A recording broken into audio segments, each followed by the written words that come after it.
ana, hum wa. Misalnya bil'a, rabbil alamin, lam sukun, bil'a, jangan bil alamin. Ada juga yang dihentak seperti itu, salah, karena lam punya sifat tawasul. Atau ro juga ya, misalnya ro-nya disukun, marha misalnya ya, marha, nggak boleh marha salah ya, tapi marha ada aliran sedikit. Lin Umar berarti huruf ain ya, termasuk ain juga di situ, yaitu misalnya pada kana budu ya, kana budu ada aliran lembut ya, cara mengucapkan huruf-huruf tawasud itu lembut ya, karena ada ngalir sedikit.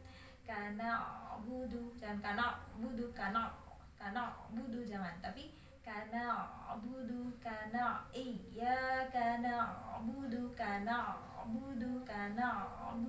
ada ngalir sedikit gitu ya. Itu cara pengucapan huruf-huruf yang tawassut ya. Ini sering banget ya terjadi kesalahan, makanya saya jelaskan lebih lama di sini ya. Jadi itu ya untuk ro. Jadi nanti sifat isti'la atau istifalnya berarti dia yang bukan husodok tinqil, berarti masuk yang istifal ya, ro itu. Ini ro ya, istifal. Lalu juga di sini untuk suaranya adalah infitah. Nah, lalu di sini ada sifat tambahan banyak ya, untuk ro sampai 7 ya. Kalau yang lain itu hanya sampai 5 sifat tambahan. Tapi kalau untuk ro, khusus ro itu ada sifat takrir ya. Ya, ini nomor 5 sifat takrir, di zoom Mas ya. Sifat takrir ya, jadi dimasukkan ke sini sebagai sifat tambahan. Lalu sifat tafkhim atau tarkik. Ya, ini sifat yang kadang ada kadang enggak ya. Kadang tarkik, kadang tafkhim.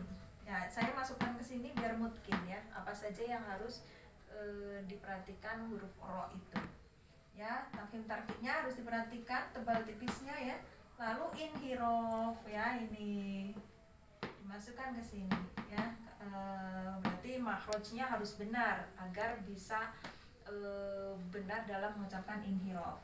Nah, itulah cara kita memasukkan sifat-sifat huruf dalam bentuk tabel seperti ini lebih mudah. Atau misalnya ya, untuk yang ada sifat tambahan lagi, misalnya tafashi hanya dimiliki oleh huruf shin ya. Nah, ini pokoknya ini dimasukkan ke sini sesuai dengan hurufnya. Oh, shin. Nah, ini shin ya, tafashi di sini. Sofir misalnya, sofir huruf ini ya, sazaso ya, ini sofir ya, sin di sini ya, gitu ya. Jadi perlu diperhatikan. Jadi setiap huruf pasti punya 4 sifat wajib. Ini ya, pasti punya 4 sifat wajib. Semua huruf pasti punya 4 sifat wajib ini. Kalau nggak hamas ya jahar, kalau nggak syiddah rohwa atau tawasud, kalau nggak istilah ya istifal, kalau nggak ibak ya infitah, gitu ya. Semua huruf pasti punya 4 sifat wajib, gitu ya. Ini 4 sifat wajib ini ya. Nah, sampai sini tag ya. Ini adalah 4 sifat wajib yang harus dimiliki setiap huruf.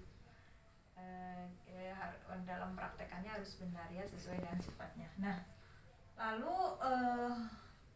untuk sifat tambahan ini hanya huruf-huruf tertentu saja. Makanya disebut tidak punya lawan, sifat yang tidak punya lawan, karena hanya dimiliki oleh huruf-huruf tertentu saja.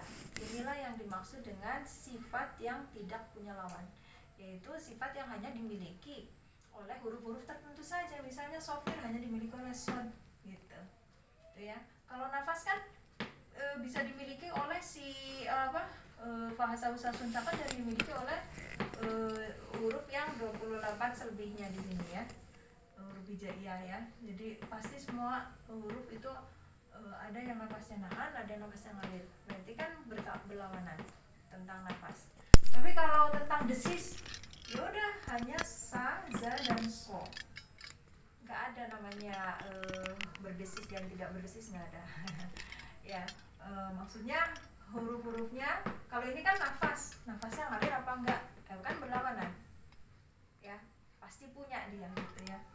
Tapi kalau ini hanya sifat tambahan, makanya dimasukkan ke sini gitu ya. Jadi perlu diperhatikan, setiap huruf pasti punya 4 sifat wajib. Nah, ini udah selesai ya. Nah,